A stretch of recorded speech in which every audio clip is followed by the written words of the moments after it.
Hello. Hi. 'Tis I, Jamie. How's it going? Just me, you know. Can I get a YouTube chat up, please? Come on. No, that's not going to help. Oh, there it is. Okay, it's loaded in. All good. Yeah, so today, how's it going, everyone who is totally tuned in right now? I am modeling Mew, and I will show you how, because that's what I do. Yes, the focus of today will be modeling this model here, a Mew. We will also, I think we'll definitely have time for chucking on a texture, so doing a UV unwrap and putting on the texture. I have done a record of texturing the Squirtle. I will edit that down into a bite-sized video, I think, maybe a 5 to 10 minute video, just a sort of an overview of the texturing process. There was only one or two little tricky bits. Other than that, it was pretty straightforward, just painting in the colours. Mew will be a little bit trickier. It has some very inconsistent references, so it can be tricky to find what colour is actually going to be the correct colour for adding onto the Mew. So it's sort of going to be a, bit of this, bit of that. I prefer probably the paler look, the more pastel look, rather than a more closer to a hot pink. I do have a couple of references, so I will bring those up when it's time. But for now, let's get on to modelling. We'll start with a blank scene in Blender. In the front view, we will add in the reference image, and I'll go to my folder. So you can see I've got a couple of different references for the colour of Mew. We'll go into wireframe mode as well, and we will turn the transparency down to about half so we can see the squares and everything. And this image is not lined up along the center, so we will first move along the X. Just hold down Shift until it looks roughly in the middle, and then I will also aim to stand. It's tricky, so I'm going to aim to stand the side foot here, even though we're doing the front reference, but this front foot is obviously coming further down, so we won't follow that reference too closely, but we will probably follow the rest of it fairly closely, because the top of the head meets the same point, or the same grid reference here. Bottom of the mouth is pretty close. This one's a little bit higher, but other than that, it's a Mew, so that's what it looks like. And then we'll go to the top. We'll Shift D to duplicate that, and then R and 90, and we want to go R and 180 again. Oh no, RZ 180. There we go. So I wanted this side profile to be pointing to the left to allow when I'm looking at the front, the model will be facing the front. So we'll move this one back in the X, we'll move this one back in the Y, just G and X and G and Y, and we can start working on the model. We'll probably do a Control 2 to give a subdivision level of 2 here and apply that. Go into edit mode in wireframe, delete these vertices, and add in a mirror. So this will be the base mesh that we start with. We'll start with the head, I think. That seemed to work pretty nicely. And then we'll extrude down until we have the whole body. When I was modelling, I did find it easier to sort of take note of how the body is here and the legs sort of come off the sides, and it's sort of the same here. So some of the thickness of the body when we are extruding down, I keep losing my mouse because the whole screen is white. Some of the thickness of the body around here on the side is going to be from the leg. So when we're modelling the body, we won't need to model hit quite that thick. Anyway, let's get into the head. Turn on clipping, scale that down a bit. GX, move it into place, and get pretty close. So I will move it in on the X and then scale on the X a bit to try and get the shape of the head. And I'm scaling and removing rather than just grabbing, say, for example, the half of the sphere and then just try to move it out, because you get these really long edges along here, which is not a good thing. Anyway, I've just undone all my work, so let's bring it back down.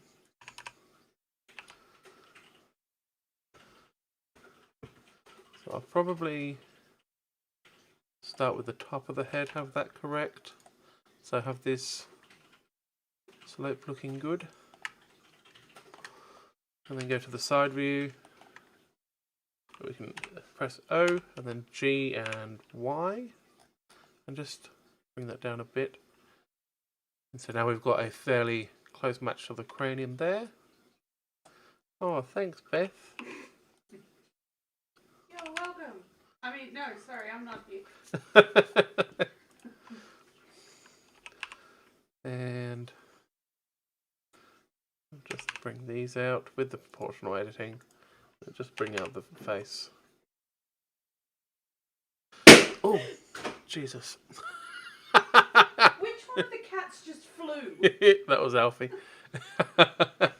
Sorry, it's one of our kids' birthdays today, so there's balloons, and one of the cats popped the balloon just then, making a big old pop. You okay?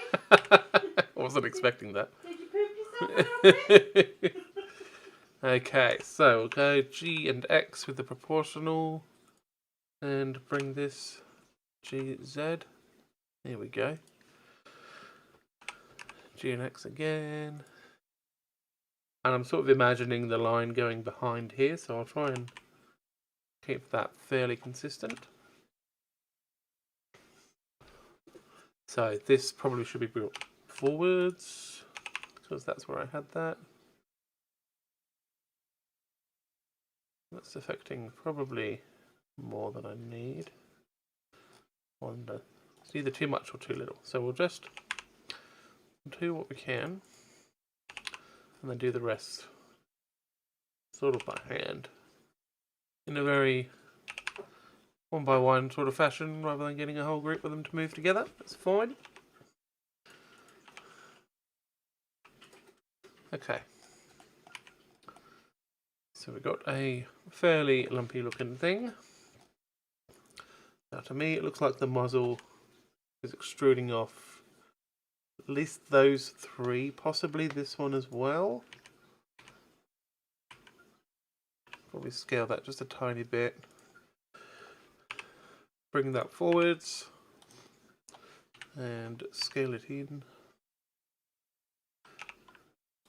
Turn up our proportional editing. And then I want to round out the points where it's coming from.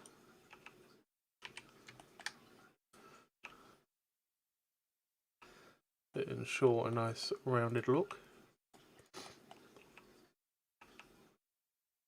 Something like that.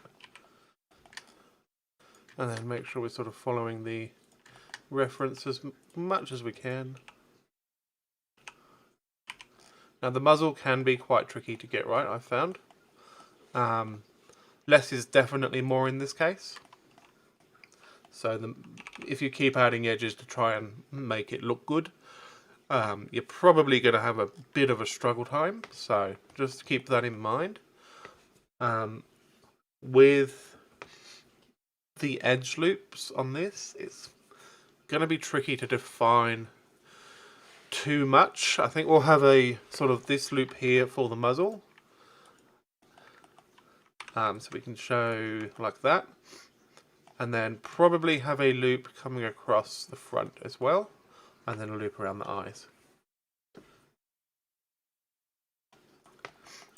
But we'll just take a look at the muzzle a bit more. and go to vertex mode. Maybe bring this out on the X a little bit.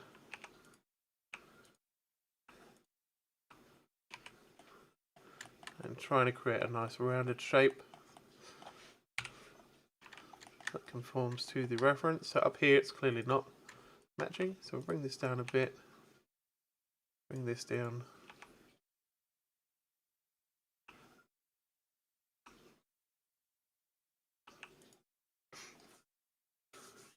And so right now we've got a loop going across that then goes down into here, and we've also got a loop that sort of goes around the whole head, but nothing that does the intersection of what we want.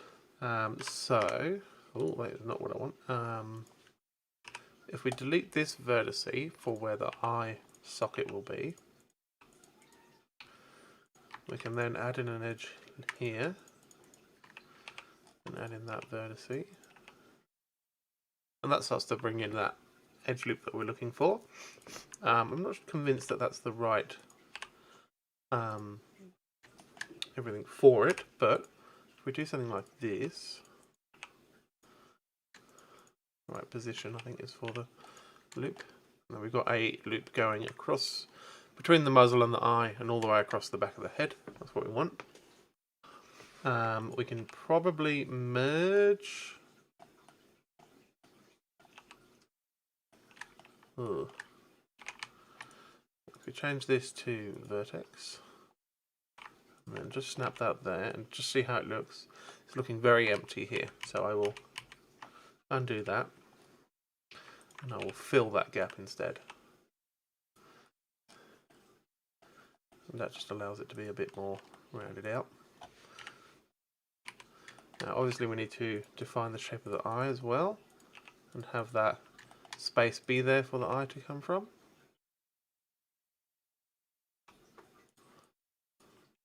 So I'll just shape the eye socket to be slightly bigger than the eye. And in the side view it's quite a bit bigger now, so we'll just rein it in a little bit so that it is just slightly bigger. Something like that.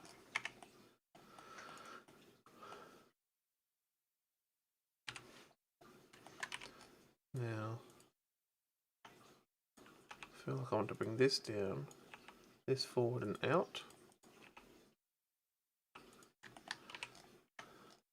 Create a more rounded little muzzle. That's looking better.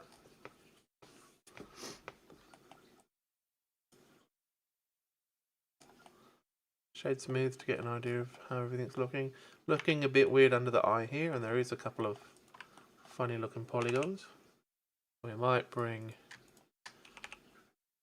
these edges around a bit by edge sliding, and then if I add in an edge loop, it's actually going to add to the bottom and the top, so that's fine. We might scale up just the tiniest bit, just to make sure that's still nice and round.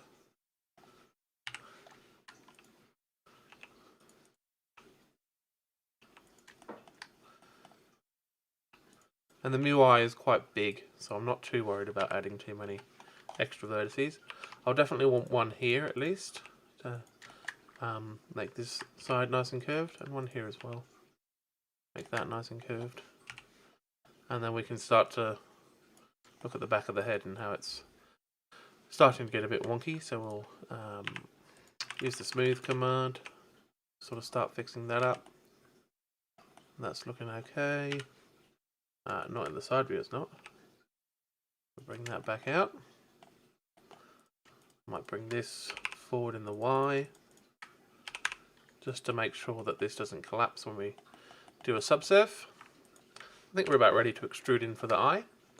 So we'll extrude in and scale, and then try and get a really good line up on the eye. So probably I'll have this point here be the top point, these two allowing that to sort of become a point, and then the rest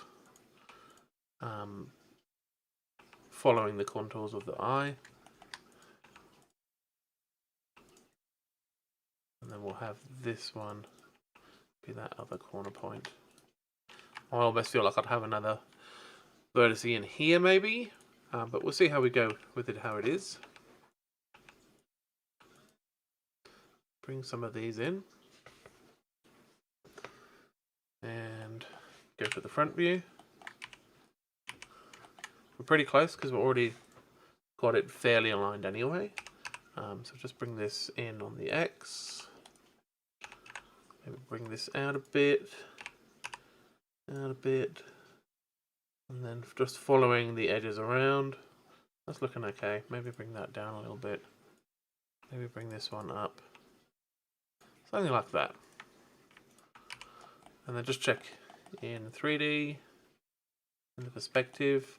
See, it's sort of becoming a bit concave here, which we don't want. So I'll select these two, hit O for proportional, just maybe bring that influence up a little bit and just bring that maybe in the Y. I'm going to do Shift Z just to bring along this plane. Again, especially here. Want it to be a shape that bulges out rather than that bulges in. Right in the corner, we can bring that in a little bit on the Y. And that's looking okay to me. So we will now do one of two things. We're going to have a mismatch on the number of faces. So if I'll show you what I'm looking at. So I will say join these with these. Join these with these. And then I've got two edges here that I could create a polygon with. But then I've got 1, 2, 3, 4, 5 vertices here. So it's going to need an edge loop, probably not through the back. Go up here. We undo that and add in 3. Nope. I think I want to actually remove that edge. Start building up the whole thing and have it come like this and then like that.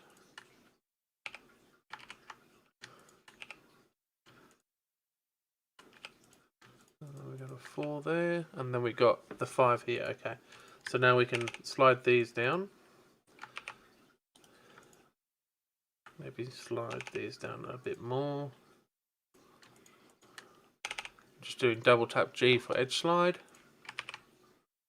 and then Control R, and then we can connect these into polygons. So now we've got a sort of a patch of polygons here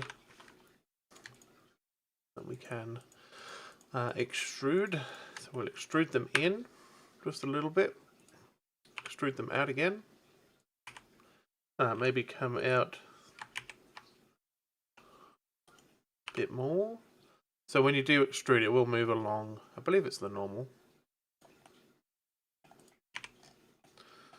So you got weird bug eye looking dude now. This polygon is not super happy, so we will slide these edges up and it's not liking any of what I'm doing there.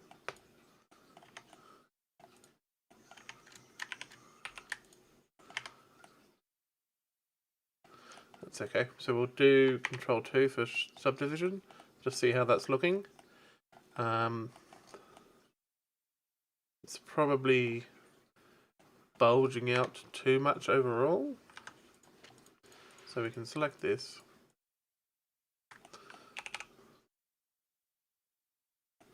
And you'll go into the top view and just sort of move it back along that trajectory that it's sort of coming out of. So that's a bit better. And then maybe grab this center one, bring it back out a little bit to create a rounded looking eye for Mew. That looks good. Now I can't see a particular crease in this area for the model in the references, so I'm going to make sure that the transition from the head to the muzzle is a bit more smooth. And we just do that by moving vertices around, making sure everything's got breathing space.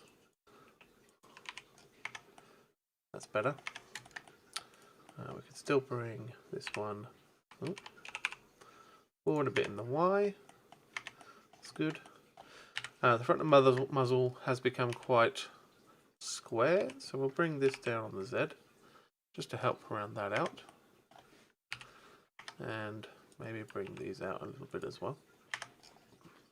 And so now I'm starting to drift away from the reference, and I'm just sort of using it as a guide for the sort of shapes, but not as a thing that I'm trying to trace completely.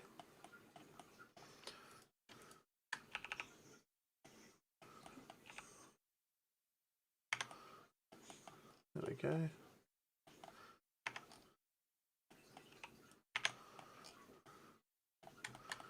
Cool.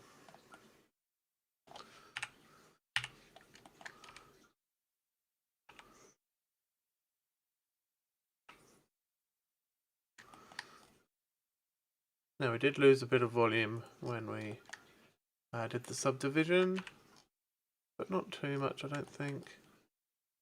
Maybe enough to bring this down. This down. Yeah, that's getting better.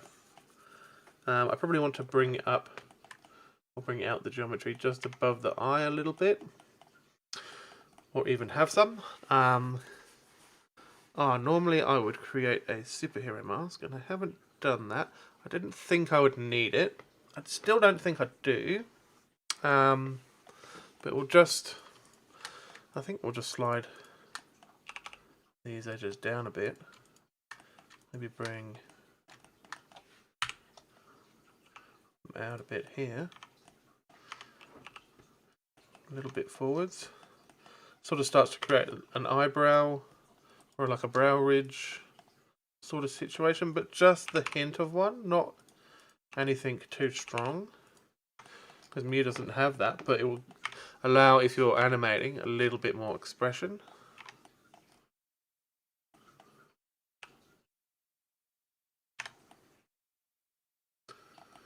Yeah, that's looking good. Now, side view is okay. It is feeling quite flat. Just going to see if I can try and get a bit more space, just a little bit at the back. Something like that.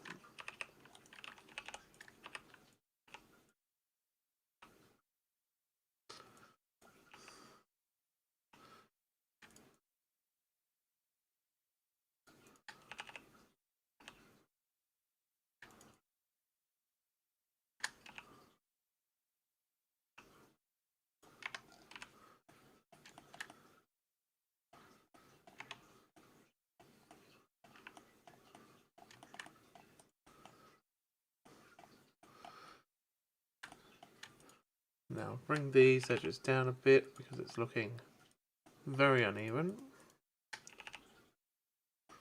That's better.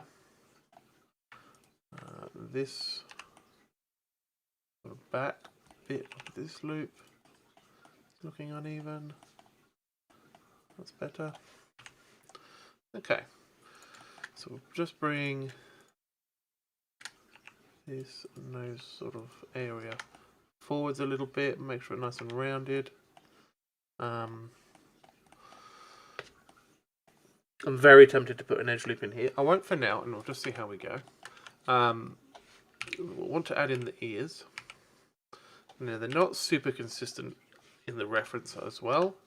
They're sort of here on the back, which is pretty much in the middle, and then they're way out on the side. They appear to start higher up there and further back. So I'll probably go about here. That's good in line with the front view. Side view, it's a little bit forwards. We can always move this back a little bit, move this patch back. Say that much. Maybe turn up the proportional editing a little bit just to get that back there a little bit. We rotate and bring this up a bit. And then we can extrude out an ear, turn off proportional, and go to vertex mode. Now it is a very cat-like triangle ear. We want to get the shape in mostly just with these polygons if we can.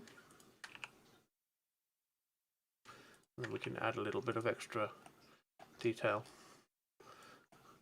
with some edge loops. So something like that. Maybe bring them out just a tiny bit more, something like that, yeah. Just try and make this look fairly even, and then I can add in an edge loop and say bring them out a little bit in the middle sections.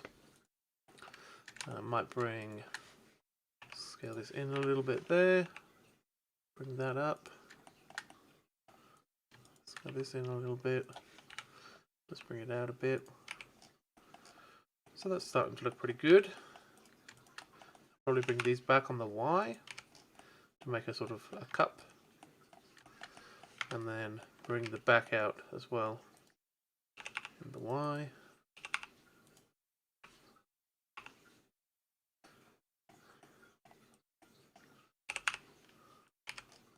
Create a nice rounded back, and I'm pretty happy with that. Not sure what's going on the back of the head here. It's looking a bit lumpy. I'm going to smooth a couple of times. Bring it back out. That's looking much better. So we've got a Mew head. Very happy with that so far. It looks very close to the reference that's here. We sort of aim at a similar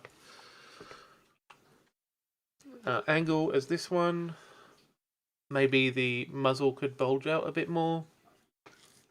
The ears, the positions look about right. We can see all of this one, and from the reference you can see the head's cutting just in front of this one here, which is happening there. So that's a good indication. Maybe this bottom bit along here could be pulled out a bit more. But that's also where the 2D reference is a 2D reference. It's not a 3D reference, so just be aware of that. And I want to move that back so we can still see the body.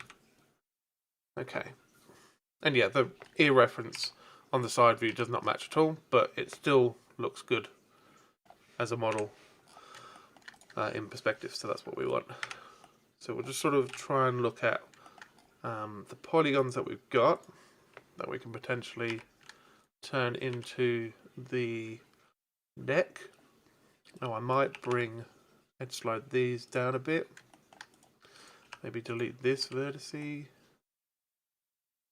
1, 2, 3, 4, 5, and then probably delete this vertice as well.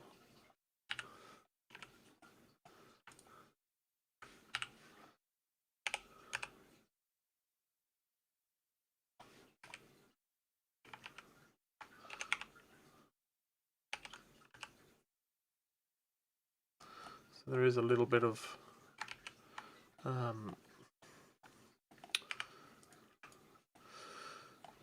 take or give and take there. So we'll scale, extrude and then scale, rather than trying to use that ring that's already there. And move it in on the X, and I'll just try and get it to sort of line up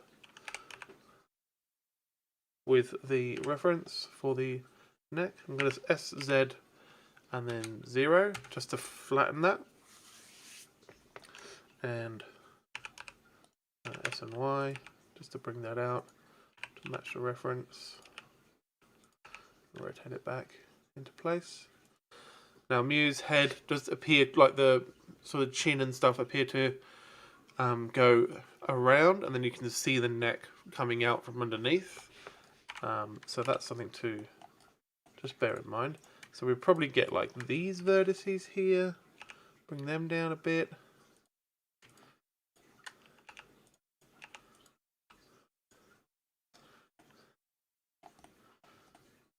Just to increase the sort of jowl that's going on. Maybe bring out in the X.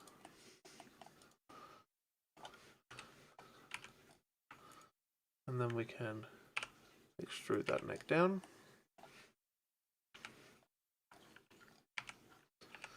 And we'll probably want to do it with as few extrusions as possible at first.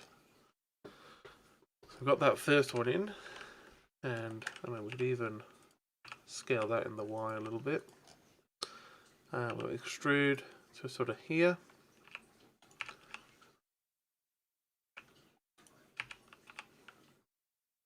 Just sort of guess where the vertices should go here.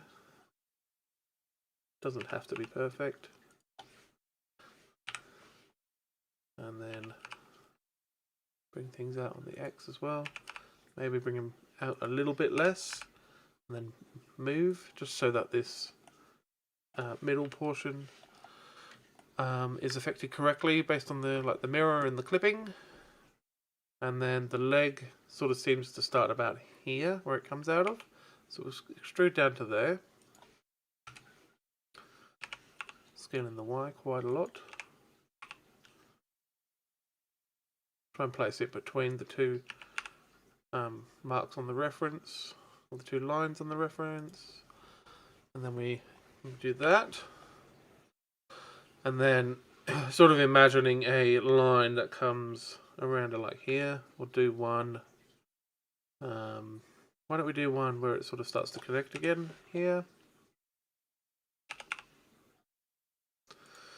So that's pretty much the same. We might scale it down in the Y a little bit.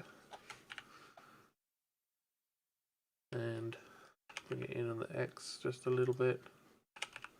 Not quite that much. Add in an edge loop. Scale up in X, bring out in X a little bit as well. And just that line that I'm imagining is here. So yeah, we're pretty much perfect on where I want that to be. Again, scaling in the Y.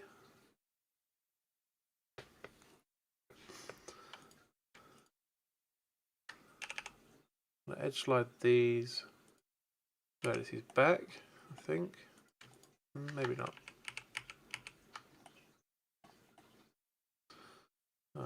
Oh, that's one thing I didn't do. Let's see how well this works. So I've got my loop tools. If you don't have that enabled, you need to go Edit, Preferences, go to your add-ons, take a second to load. Sometimes nothing loads. What's going on? Here it is. So I'm in the add-ons menu, and then you can just search here for loop. You got mesh loop tools, make sure that's enabled, and then you can right click, go loop tools circle, and that will create a circle out of what you got selected, or semicircle if it's a half a mirrored mesh, which is really nice. You do have to rotate a little bit. I tend to hold control just to snap that to rotation degrees. I think it's like 5 degrees or something. And then we can slightly distort that. So then what happens if I select this one and go circle? So that does a nice job as well. Okay.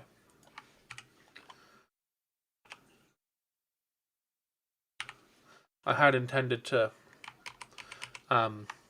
use a circle from the start. I'm not going to now that I've gotten here. I'll bring that out a bit more. Bring that out a bit more. And Mew is got a very teardrop shaped body, quite chunky, that sort of thing. It's looking to me like the tail is sort of coming from the bottom. So down here, it goes down here and then goes through the sort of the groin area and becomes the tail. So I might work things slightly different to what I did last time, which is fine. And model closer to the Charmander.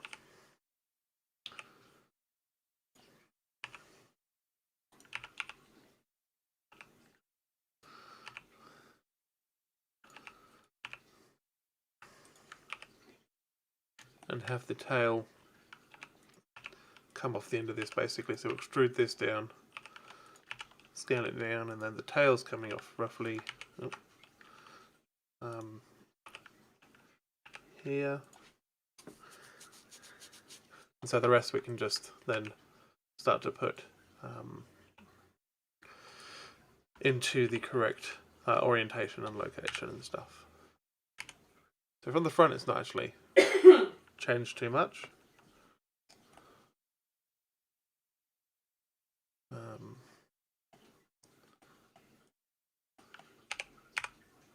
Bring that all the way in.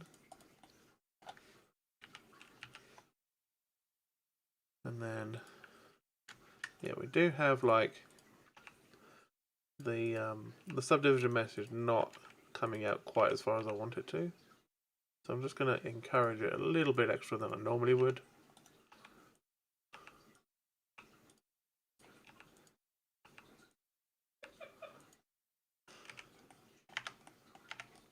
But the model is not particularly circular anyway, so this is just adding a bit of roundness to the whole thing anyway, which is nice and what we want. So we've got a round, fat little body. So we can now add in the tail. Make sure I'm in wireframe when I select all of that. So I bring it in to where it sort of makes its final thickness. Make it nice and round. And then we can extrude, rotate, extrude, rotate, extrude, rotate, extrude, rotate, and just follow along path of the tail.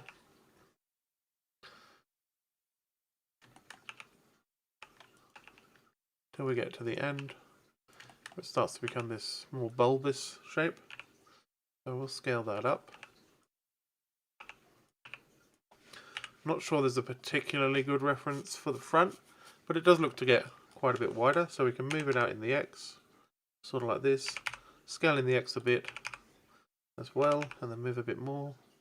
So yeah, something like that should be fine.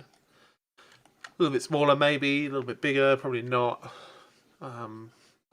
Just sort of winging it until it seems to match roughly what I have in mind. Then bring it back down.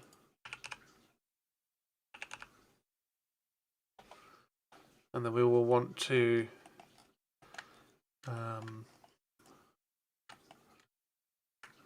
maybe select those outer three, extrude in towards the center. And then you got 4 vertices there, 4 vertices there. Creates a nice rounded end to the tail.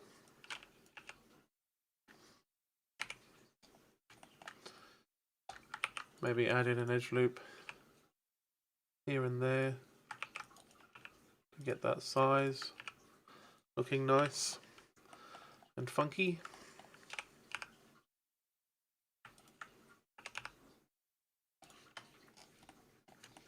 Yeah, that's looking good.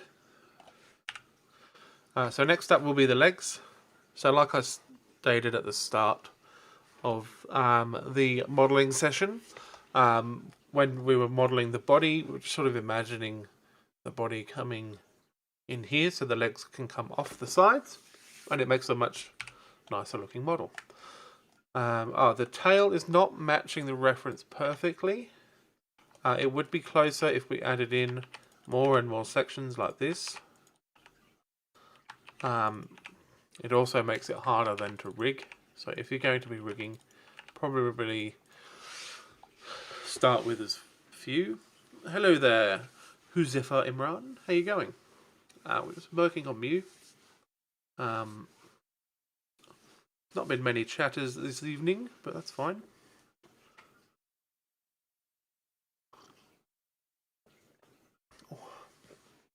My voice is a bit sore today. Okay, so I'm probably looking at these 4 polygons and extruding them out and probably smoothing them a little bit, and then we can look at the rest of these vertices and move things around a bit.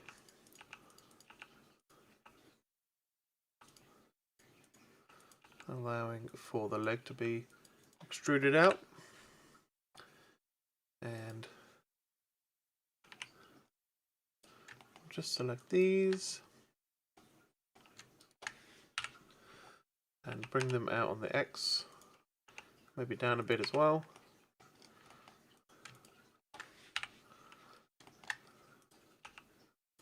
We're just trying to get the sort of body shapes in.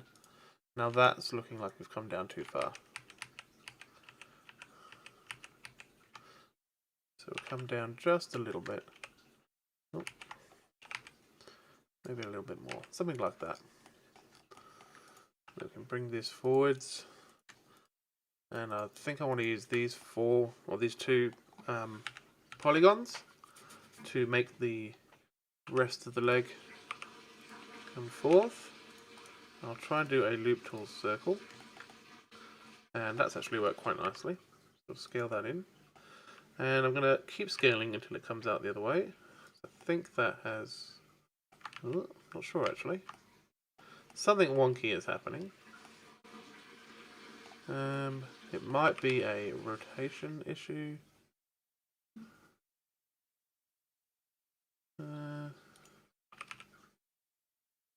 No.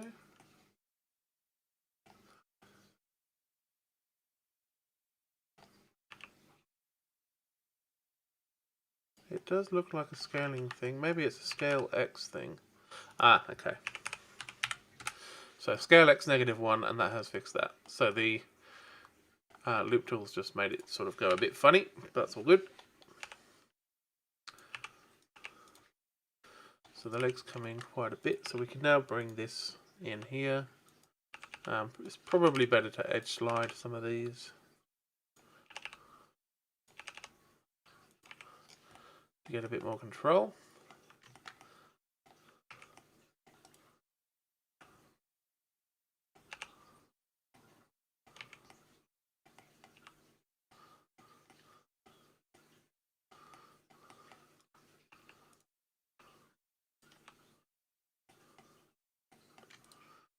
Let's scale these together a bit. And I'm just trying to get it to match the reference. Oh yeah, it's getting better. As much as I can, whilst also trying to make it look good. Because those two do not always match. So it helps to just sort of use your eye rather than just the reference. I'm sure I've mentioned that already, but I will keep mentioning it because it's very good advice. The front and the side are not going to match up very well on this. So we'll probably just rely on the side view, I think, for roughly where the foot should go. So if we extrude down like this, and then select the 3, let's go to polygon select mode, select those 3 polygons, extrude, and give us that. Oh,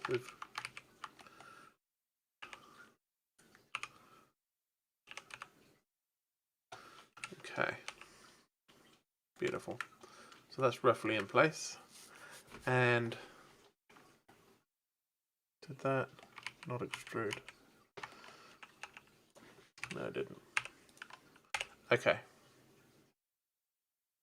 Have I got proportional still on? No. That's very odd. Oh no, that is extruding. Okay. It's the yeah, there we go. The subdivision surface is throwing me off a bit there. Go back to vertex mode. Maybe turn off the subdivision for a little while we work on the feet. Now the height is weird. The width is definitely way off.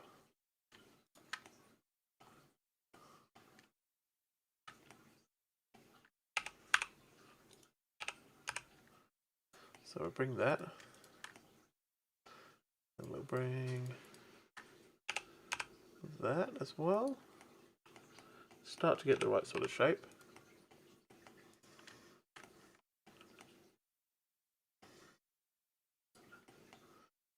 Maybe not that one.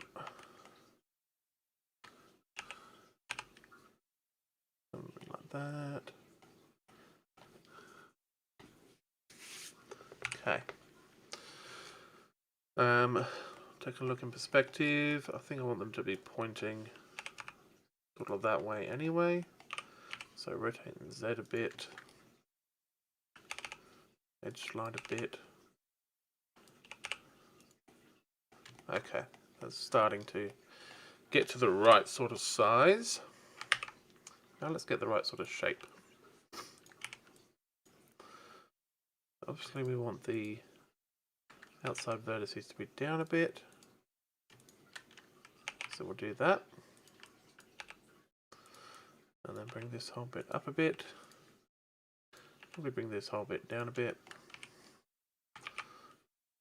Another loop about there. Bring these down.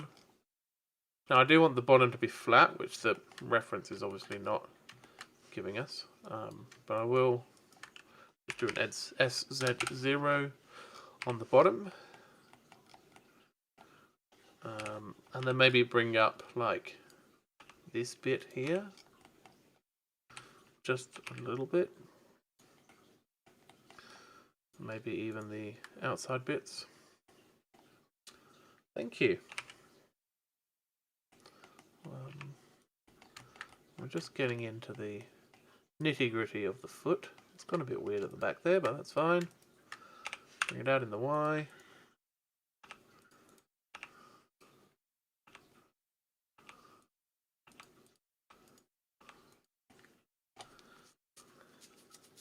It's gone very weird there, but I think that's allowing us to have all these toes at the front, which we will make use of.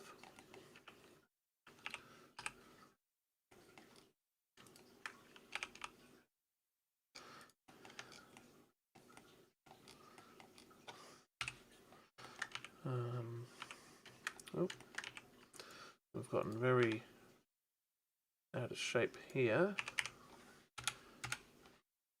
Let's try to add a little bit of shape, not that much, I don't think. I'll add in a loop here. That will allow us to bring out the heel. It's a very simple shaped creature, so I'm not going to worry about like modeling the perfect foot. Just want to get it to look smooth and rounded. And if I can achieve that, then I'm pretty happy. They're looking a little bit square, so I will scale that out in the X. Round that out a bit. Maybe scale this out in the X quite a bit. Yeah. Then the toes need to come to a bit more of a point, so scale that in on the X. Yeah, that's starting to look like what I want. It's always the case of when you're streaming a model that you don't necessarily have the time to do all of the fiddly little edits that you might do. That might take, just as long as the rest of the whole thing, just getting the blocking in. So sort of a pick and choose as to how much effort you want to put in. If I put in too much more effort, it's going to take a lot longer and not change the look too much. It will change, but not necessarily enough to justify the work. I want to bring this vertex down a bit. Maybe scale on the Y to add a bit more extraness to the leg. Yeah. That's looking like a Mew to me.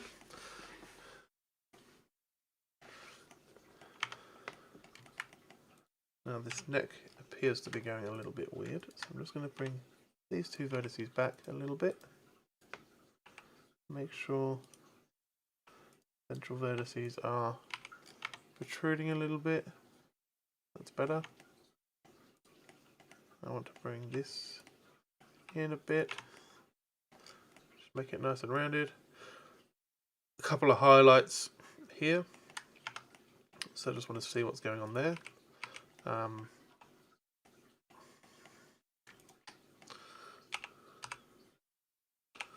Maybe bring this part out a little bit and bring this up on the Z. Maybe Y and then Z. Yeah, that has smoothed that out quite a bit. Lovely.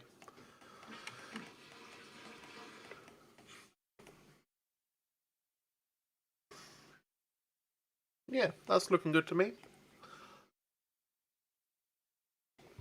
The head's a little bit lumpy in spots, especially here.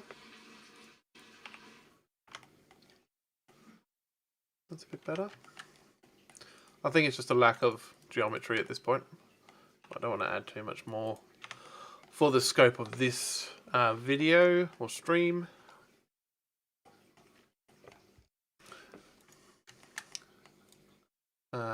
So we're just adding the arms, and then we should be able to get a texture on, yeah, have a nice finished model ready to go. So let's. Now I did initially on my first attempt actually model in. Trying to Alt Tab. So I modeled in the little toe separations. If you want to do that, go ahead. I found it very difficult to control exactly where they were going up to. So I suppose my advice would be maybe put a loop cut where you want that to go back to, and then maybe try something like, and I'll try it now because I'm a lunatic, selecting these vertices and doing the tear command with V, and that will separate everything. And then you need to rebuild the polygons along the inside of that on both sides. That might work. Otherwise I think I just extruded some of the polygons out.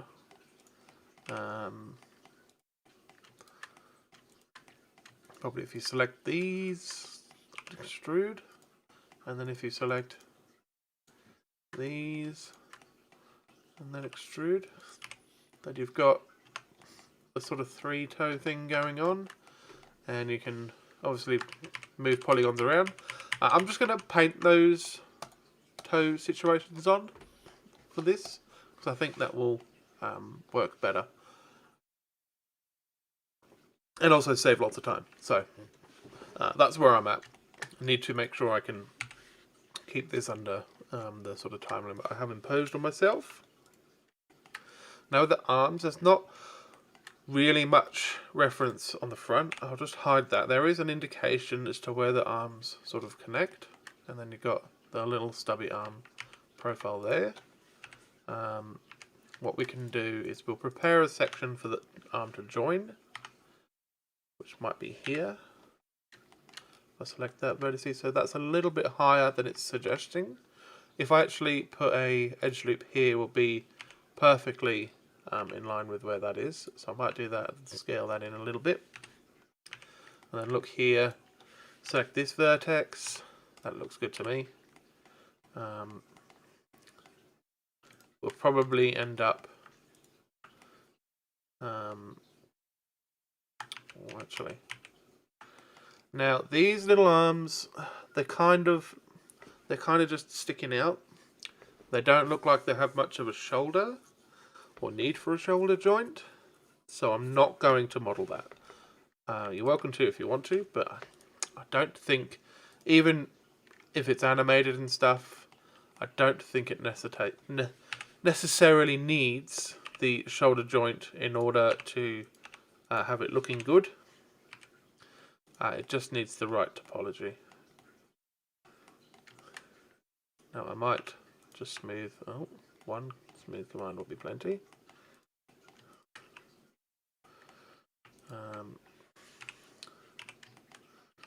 We want them to be able to sort of come out front ways, sort of like that. This is where you might add in an edge loop along there. Of course, that will go through just about everything to get that. So if I added that in, I'll show you. It goes down through the eye, across the muzzle, all over the back of the head, and all the way up the tail, which is fine. But you need to go in then and adjust all of that, because now it looks, there's a little smile, and there's a ridge going through the eye, all that sort of stuff. I'm not going to worry about that here. So I think we'll get the arm on, and then we will smooth out the join and make it look nice. So to do that, I'm going to hide the current object we're working with, and I might add in actually no, we're going to unhide and count these vertices. We've got 1, 2. Let's duplicate that. So we've got the same amount of vertices. Press P, separate by selection. So now I've got a separate object that I can work in that has vertices that are the same amount. We can do loop tool circle, and we want to basically have the rotation match. I think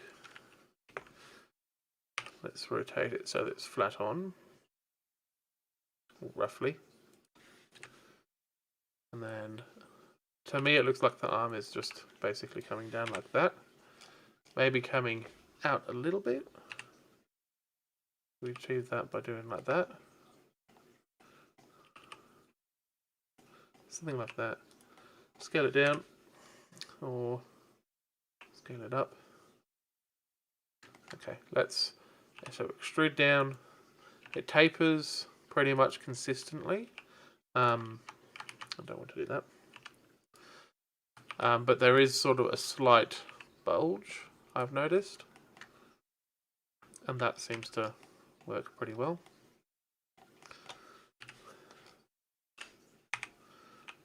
And then there is a hand with 3 fingers. Now to get that, what we can do, we can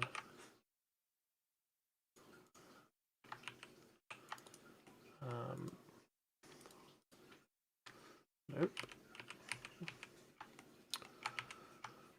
Let's try. Okay, we need to rebuild this. I might do that vertex there. There we go. Okay, so we've got polygon there, polygon there. Come on, polygon there, and a polygon there. Beautiful. So now what I can do is select all of this on the end. Well, extrude and then scale, basically an inset, and then you can pick any of these 3 to be fingers. extrude them out. Alt or Shift S, no. Control S, no, that's to save. I mean, just select each one.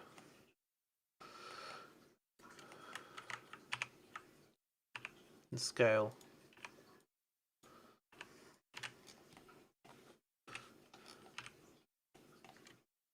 And then the fingers are not that long at all. They're more like little pokey bits. Something like that. And then we'll grab the vertices for all of that and bring it forwards, maybe scale it up a little bit, something like that. And then we want to definitely hide that original. So we've got this weird stuff going on with the palm, so we'll edge slide these back, maybe select these three and just run smooth a few times. That sort of creates a little hand palm sort of situation. This is very much another section that is, if you want the hands to be really good, then model really good hands. Mew doesn't do a lot with their hands. They just sort of gesture slightly and use them to sort of indicate the direction of movement more than doing anything complex. No, like complex hand signals or anything like that.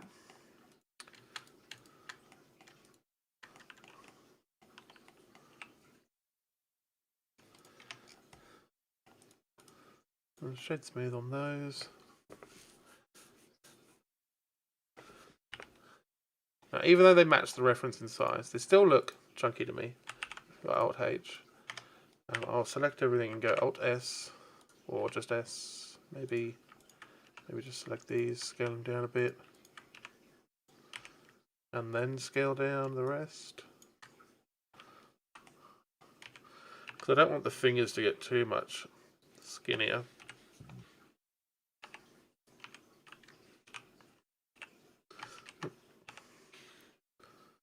Okay, something like that.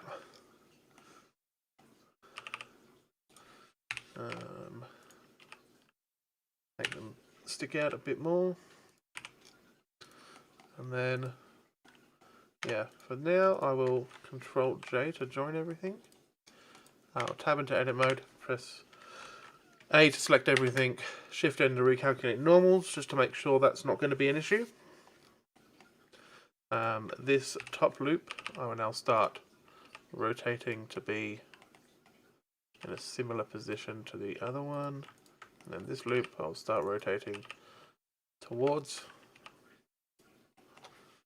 where I want it to be, and then I might move the arm down a little and let's try bridge edge loops, and then with all that selected we can actually then smooth a couple of times, scale up, bring it back up. Starting to look alright. Select these, rotate forwards, bring them down, bring this down. Perfect, that's looking good. Yeah, little stubby Mew arms. They are much thinner than the reference actually. I'm not liking that. So we will, let's scale them up.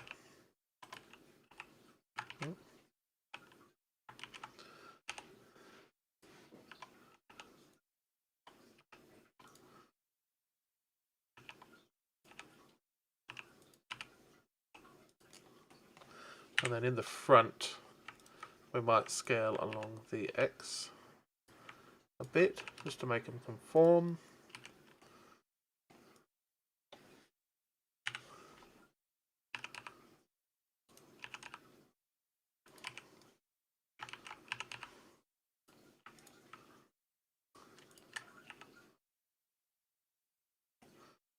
Make sure everything's in the right sort of place.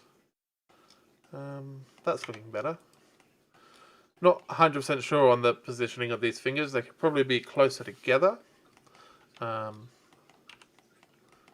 We can sort of simulate that by selecting two vertices and scaling together. Doing that on the inside and outside between each finger. So that sort of simulates that sort of feeling. Maybe bring in the sides of the fingers.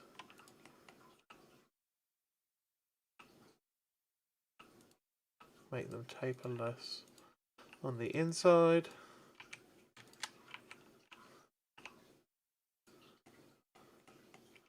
So they can stay rounded. Select this, not that. And just bring that up a bit. Just to keep the fingers from getting too crazy in shape.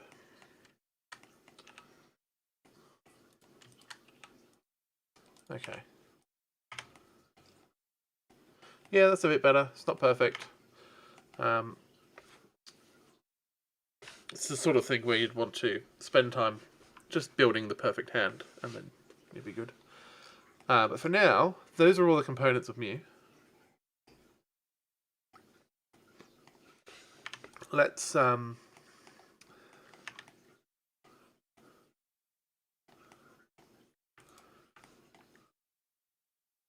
bring this in on the X a bit more.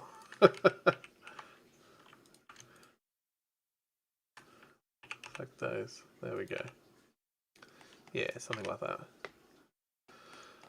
Let's get to unwrapping. I will make sure I save. I don't think I've actually saved this one too yet. Saved this one yet. I'll call it Mew 2 because it's my second Mew. And yeah, so now we're on to unwrapping. I will unwrap. This Mew especially doesn't have any weird stuff going along the center. It's all just sort of colors and no particular designs.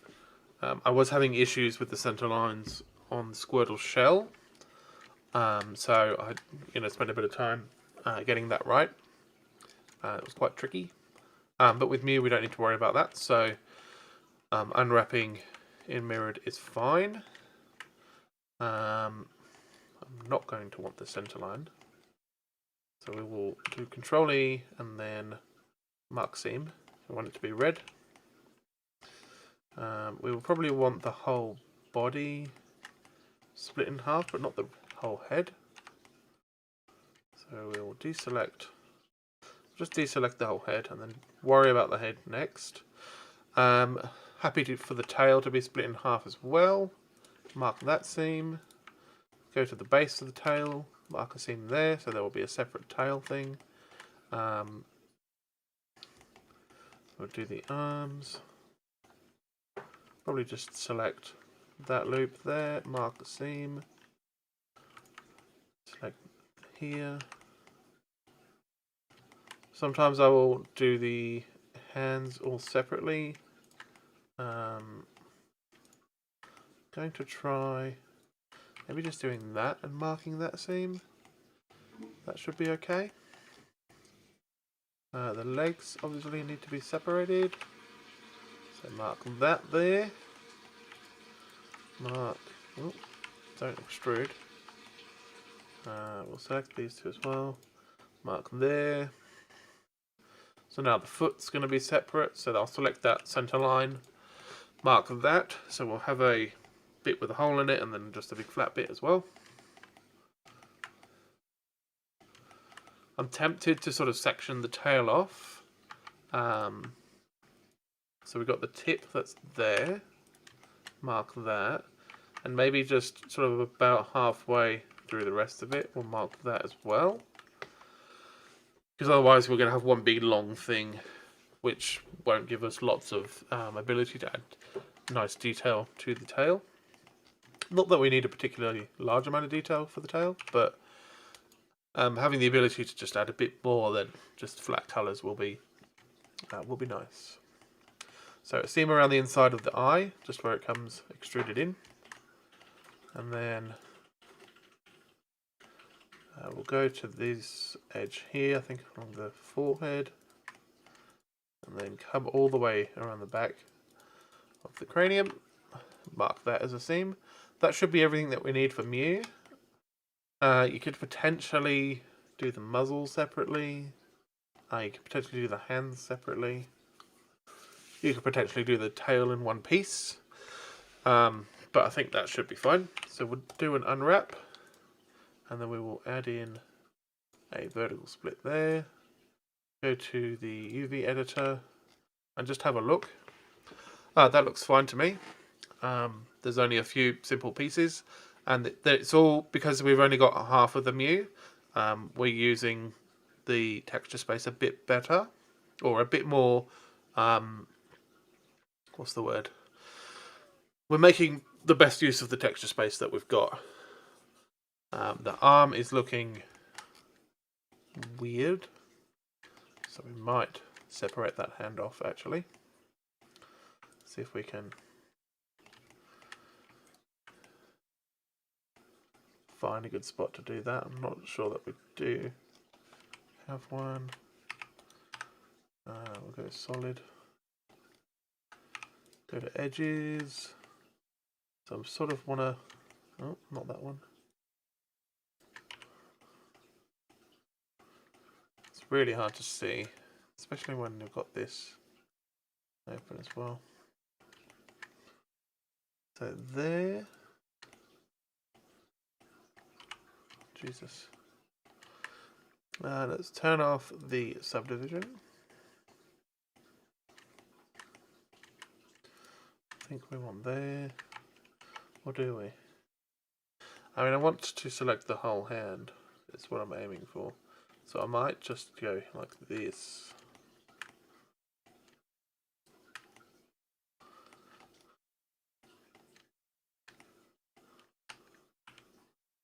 And then select that one. And that's a continuous loop. Make sure I deselect that one. Mark that as a seam. And then try another. UV unwrap. And then let's have a little look. Yeah, so now we've got the hand separate there. That looks fine. What is this? That would be the ear. Okay. So that's the eye socket in the head. That's the body. That's the tip of the tail. We've got two tail sections. And then we've got bottom of the foot, top of the foot. The eyeball is here. So I like to take the eye, scale it up.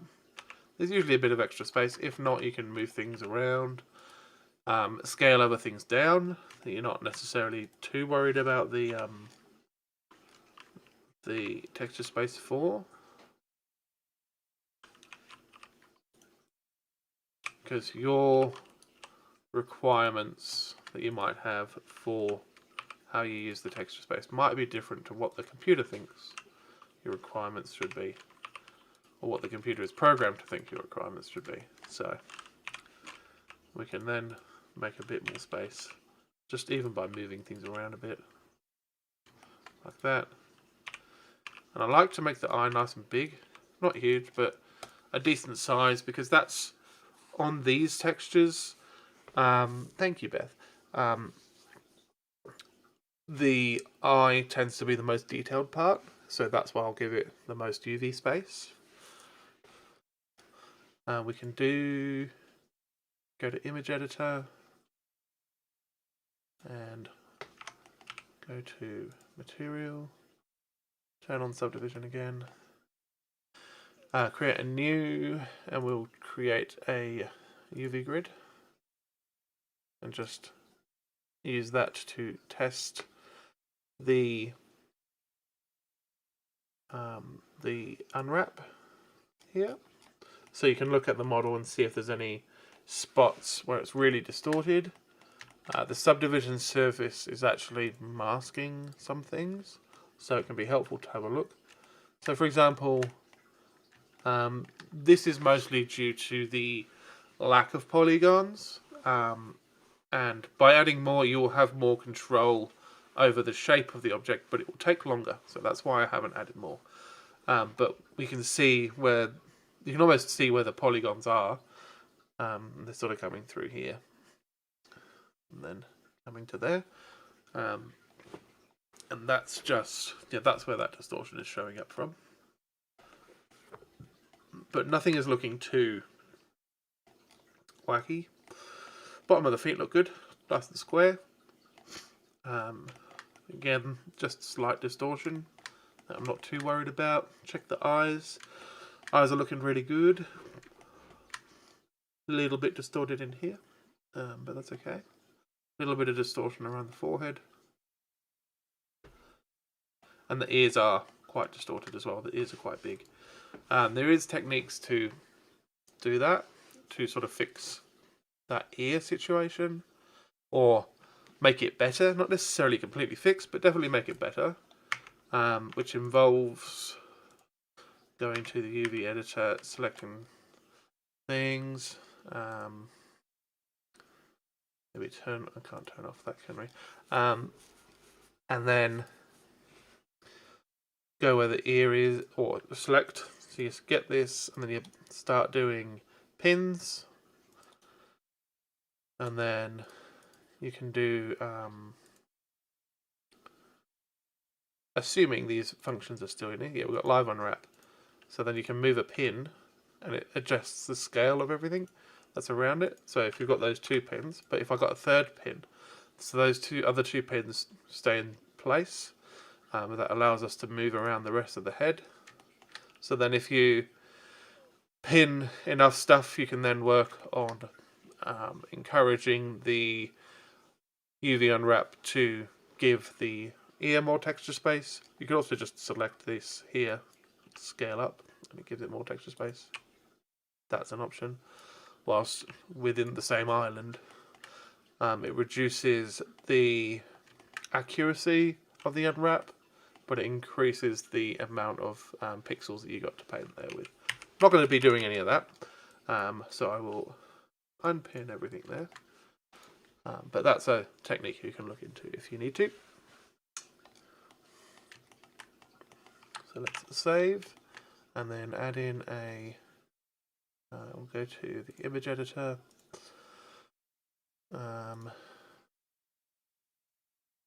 Where's that? New. We'll go 2048. New texture. I just want it blank. We've got a blank image. And then we will plug this into the image here. So now we've got a black Mew, because this is just a black texture here.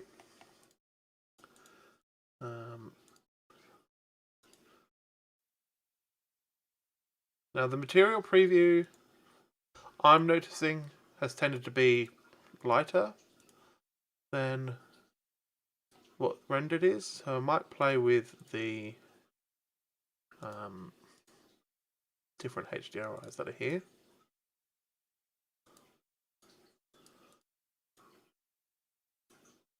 They're definitely adding a lot of colour. That's the default one. Maybe bring down the strength a bit, just so that we've still got nice lighting, but it's not too far off the black. Yeah, it's still, I don't know, one of those things where you just sort of got to understand that the colours aren't always going to match. In this view, I'm not sure how painting would go in rendered view and Eevee. I mean, we can try it. There's no reason not to. We'll go to texture paint. Here we will also go to paint. And we can paint onto there and break everything. Quickly save. And make sure we're in the UV editor. Have selected sync selection. And then when we go back to the image editor, it will show up what we're actually painting on, which is nice. We'll focus, I think, initially on the 2D texture here, and then maybe paint in 3D what we want the sort of any extra details to be, like the eye. That might be helpful. We'll turn on subsurface again, and I need to add in, to go to object mode, add in image, reference. We've got this one here. Oh, that's huge. And this is just somewhere we can pick colours from. And another one, which is this one. So Mew tends to have blue eyes. He does have a little mouth, which I have just noticed for the first time. Little brown spots on the feet underneath. But generally a very light pink compared to this.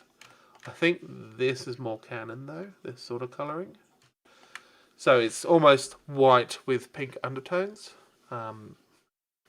which is a very tricky thing to colour, but we'll have a go.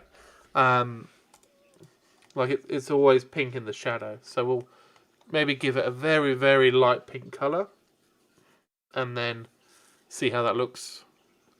Maybe paint in the eyes and the feet and stuff. The tail doesn't seem to have a different colour on the end. I thought it was going to, but it doesn't. I mean, yeah, different painters have obviously worked on these different images. So let's go back into texture paint mode and press N. So we've got, say, a very light pink. Something like that.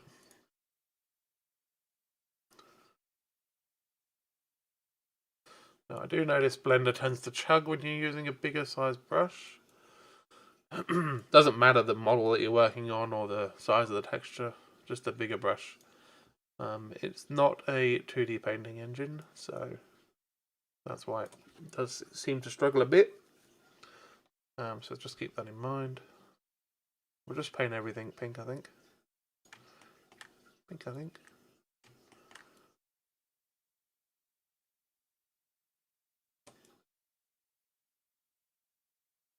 And get that rough colour in.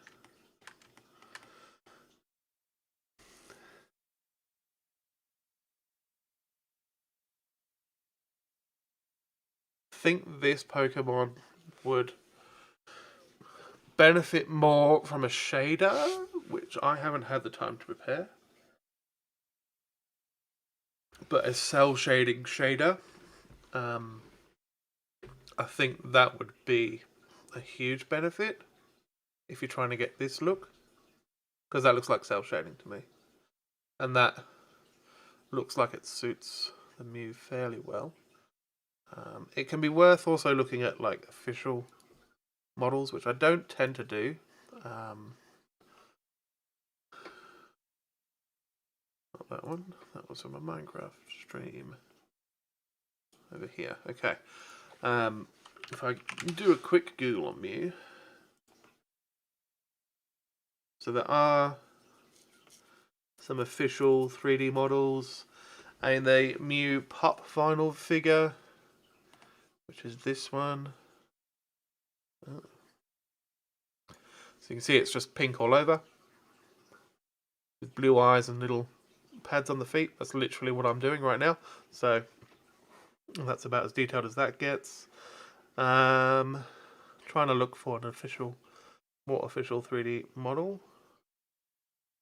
Yeah, so there's one from the game where it's just very pink.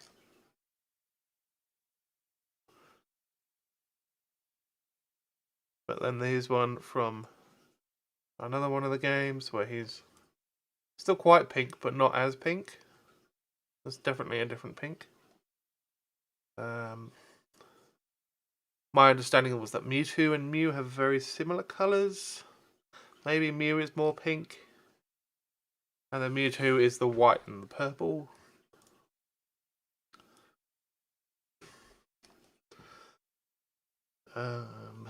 Yeah, there's so many inconsistent references for the colouring of Mew that you're not going to get in trouble, I don't think, for having the wrong colour. This is looking pretty muted compared to a lot of that. So we might go here and just increase the saturation a bit. And then Oh, we need to remember. Oh no, we're in rendered view. Okay, so this is the color that will more likely represent what's actually happening. First is this. So, although material preview is just so much easier to see what you're doing because it's a illumination that comes from all directions.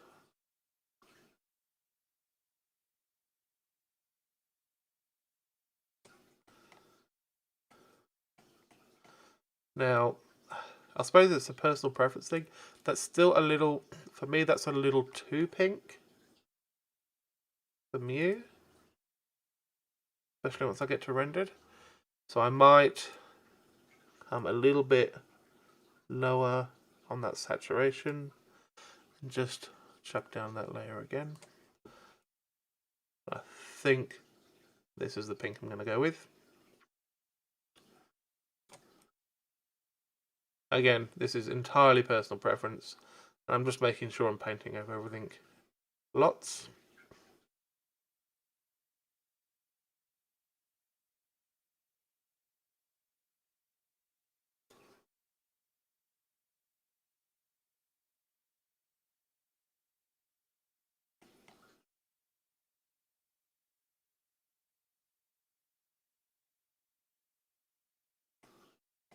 Yeah. Not bright, but also not muted too far. That's looking okay to me. And then I think it's just going to be the eyes, honestly. So let's add that color to this palette. And then we want white for the eyes. So we want hue and then no saturation. Yep, so that gives us white. So we can add that. We might need some black. We'll add that to the palette. And then we need some blue. Nice light blue eyes. Different references have different colors again. So pick something that matches what you're working on, I think. And that seems to go well. Just one moment, I just need to blow my nose.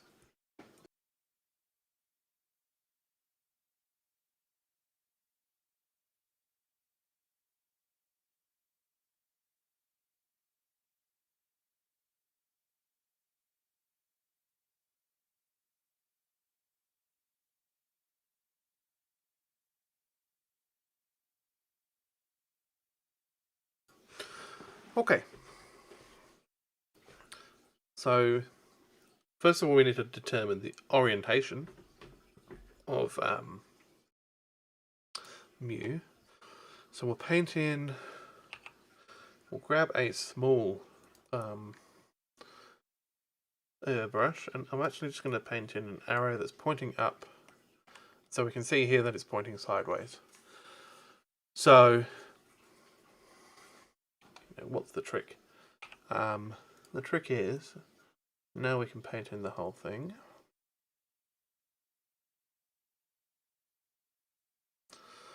And past experience tells me to change the stroke fall off and have it, I think sphere was pretty good. Yeah, it's almost sharp, but it's not completely sharp, which is what I want.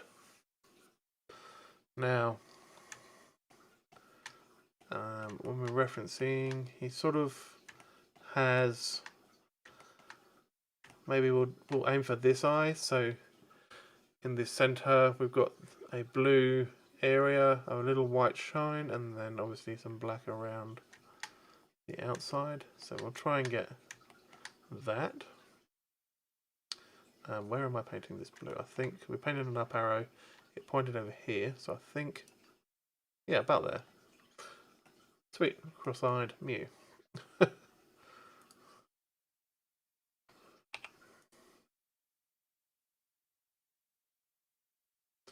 Something like that. Yeah. It tends to take up quite a bit of the eye, so we'll add a small black line. That's way too thick. I'm not trying to be super accurate yet. Maybe a little bit bigger.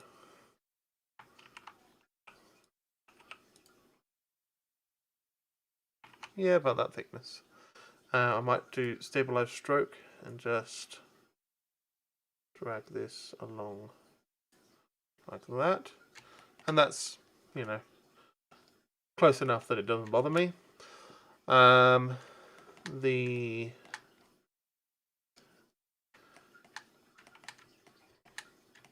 He doesn't appear to have a pupil. It's bothering me.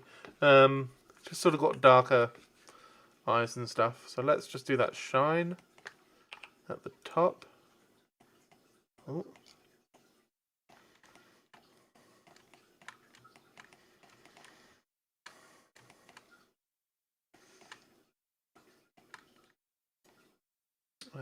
Don't want stabilize on anymore. Something like that.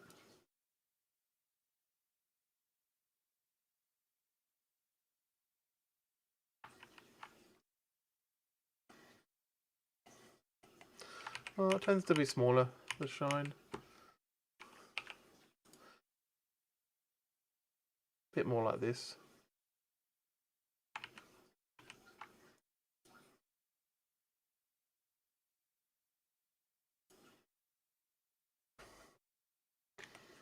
Yeah, that's about right. There is definitely a lighter blue and then a darker blue.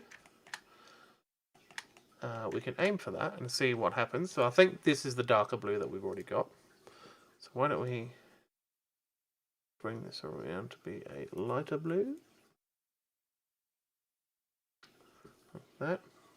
And then it's sort of like a U shape along the bottom.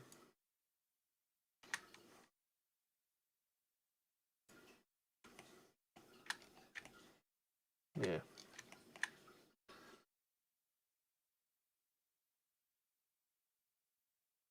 Add that to the palette, bring this bone back, and just try and tidy that up. I want it to be further up, but not quite that far. Yeah, about there. That looks good to me. We could get into more detail of like having an outline around the shine there. It looks like it's quite dark there. I don't know if that's just the low resolution of a dark line here and a dark line there, sort of merging with the pixel compression. Doesn't look like that's sort of happening there. So with these colors, am I happy? Yeah, I mean, do I like them for my model? Absolutely. Yeah, when I go into rendered view, actually, that looks much better. Let's add in the little brown doobies on the bottom of the feet. So brown is around here.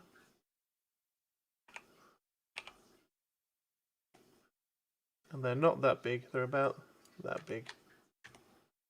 Where are we? So we're here on the texture here.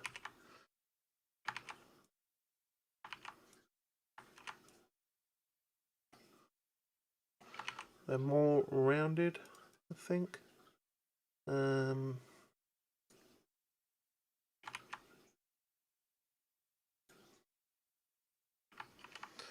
No, I think that's just the shape of the stroke rather than the shape of the brush.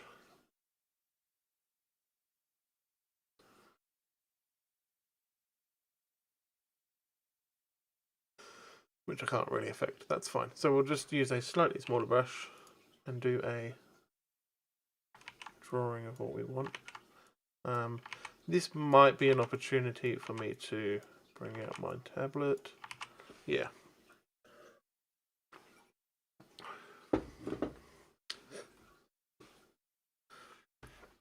So I set up my tablet so now that it works and it doesn't bother me, although it's loud when I'm dragging it across my keyboard.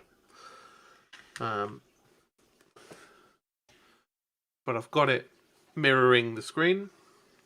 If I can find where my pen has fallen off to, that'd be great. That's not the pen. There it is. Pen. So, yeah, I was having issues with the tablet. Turned out I had Windows set to 150% of scaling on the UI, which was just making things not work. Just got to turn this on so that it works. Otherwise it doesn't like to think that it's working. Beautiful. Okay, I'll just hide that. Yeah, so we want like a rounded shape rather than the shape that the tip of a brush gives. More elongated.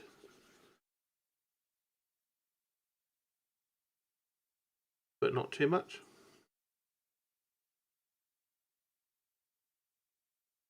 Maybe a little bit there. Yeah, something like that.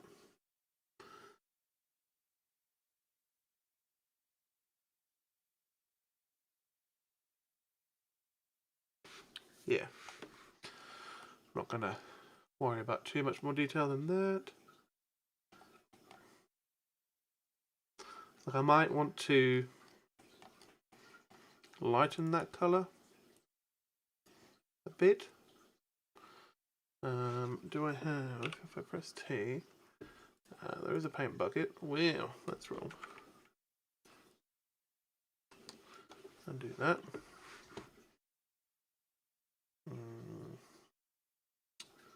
Okay, so go to colours, pick that colour, make it lighter, fill it. Okay, gives it a slight outline as well, which is what it has in the reference. That's fine by me. And that actually, now it's, yeah, it's pink and it looks like Mew. I suppose you could look at doing things like just these little notches around the eyes to add a bit of character if you need to. Obviously there's a little mouth that we haven't made because just missed that. Didn't think you had a mouth for a while actually. It's all good. I suppose I can paint in the toes, which we'll do by getting the pink, making it darker, and then finding where the toes would be, which is about here. I can actually do this. I don't have a scroll wheel on my tablet, and that is a fill.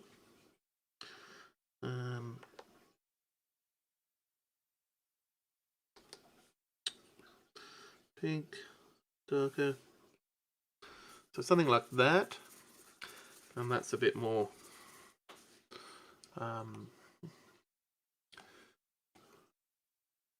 yeah, we don't get the little toes happening like this, but we do get a bit more a bit of an easier time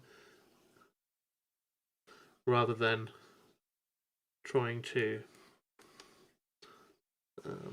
model them in.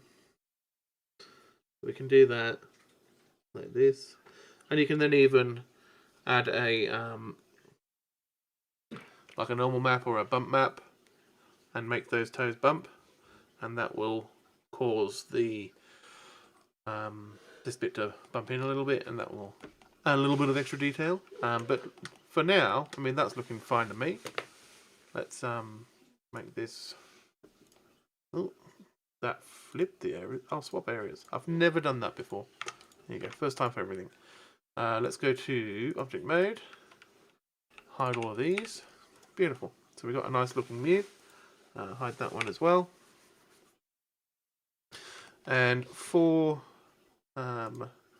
whatever it is my computer's doing now that it's spinning, I don't know. I will change to cycles. Go GPU compute because it's way faster.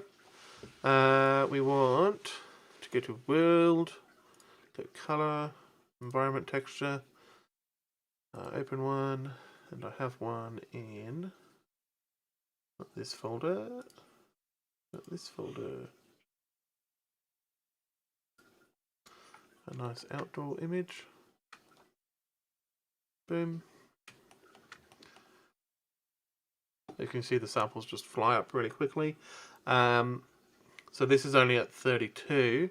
What we can do, I don't like the in the background there. It always bothers me. So we go to film, turn on transparent. You can do things like add in a plane. And then that can be like your shadow catcher.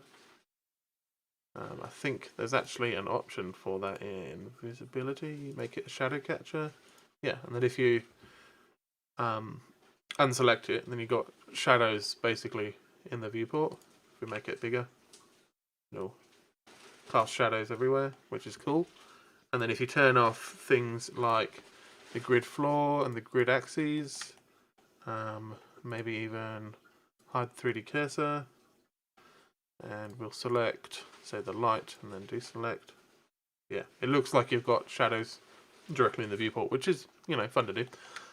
We can increase the quality by going to denoising and turning on the one in the viewport. And that has not done what I thought it would do. Oh, it's turned off. There we go. So even at low samples, it looks good. So very quickly, it sort of looks muddy rather than pixely, until it sort of gets more samples in, and then it cleans up quite quickly. And that automatic viewport, I think you can do like optics and change whatever it is. If you change the start sample, then you can get, I think you get slightly better performance. If you change it to like 10, you get, you're not trying to do denoising whilst you're rotating around. But then when it gets to 10, then it kicks in and you get a nice looking image.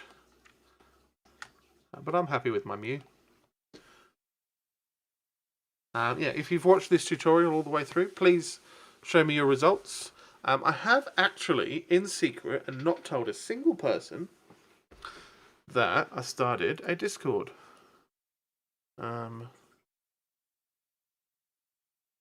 See if it will open up. Beautiful. I will create an invite. Invite people.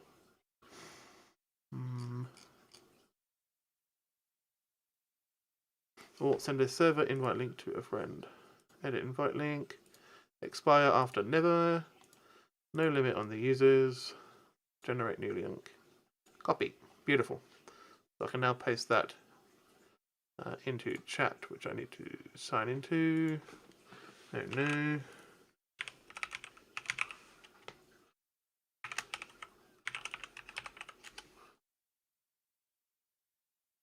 Okay, that's not playing for me. So let's jump into YouTube land.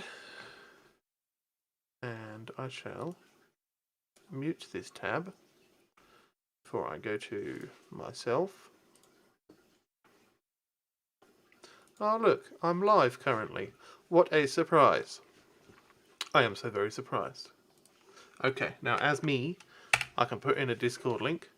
So anyone that joins through that this is the only time I have put this link up currently. I will obviously spruik it a bit more later.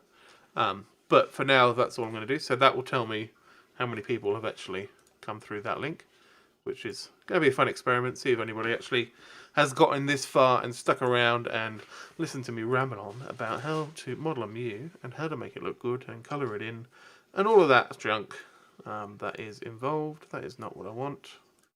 Come back. Mew. There we go. Lovely. Okay, well, yeah, I'm happy with my results for today. I will be doing 1 or 2 more of these. And if you are, I mean, I guess if you've been watching this far, you might be interested in what I'm up to. So I'll take a moment, a very short moment, to just quickly talk about what I'm up to, my intentions, all that kind of stuff. My intentions for streaming for 3D modeling lately has been to give myself an ability to create some content, which I want to be doing lots of.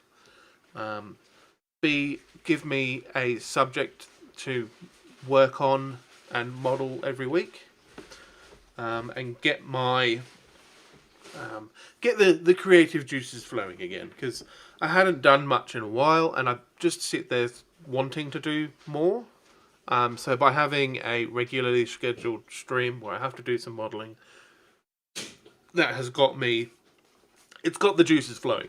So I will probably not stream for many more weeks. There'll be a couple more. At least 1 more, maybe 2, 3 more, depending on how I'm feeling and how much work I can get done in between. And then I want to start putting out videos at least once a week, possibly twice a week, and get back to sort of, I mean, they'll be shorter form, but more concise. And it won't be a situation where if I have an issue of any kind, then I'll have to solve it whilst I'm streaming, versus if I have an issue whilst I'm recording, I can either pause the recording, figure out the issue and resume the recording, or just cut it out of the video, or stop the recording and then restart from the start again, and all that sort of stuff. So then you end up with a better product of what you will actually be watching, versus this kind of stuff where I'm just rambling to the camera now. So I want to put out a higher quality product, but I have needed to just be putting out something and doing something, and it has, so far up until this point, it has served the purpose that I have needed it to serve, where people are viewing, not as many as I had back in the day when I was regularly uploading videos, and that's completely expected. Not a surprise at all. But there are still, even if they're low numbers, there's still numbers coming in, either to the streams and saying hello, or into and just watching the videos. I've seen the graphs in the analytics where they were going down and now they're going back up again. So that's nice to see. And I'm just happy to sort of keep going, keep those numbers going up, and then I will be super duper happy if I can eventually, in a year or two maybe, be able to make an income off of what I'm doing. Maybe get a sponsorship, get Nvidia to send me just all of the hardware. That would be nice. There's my wife in the background laughing at me, thinking that people are going to send me stuff for free. It could totally happen.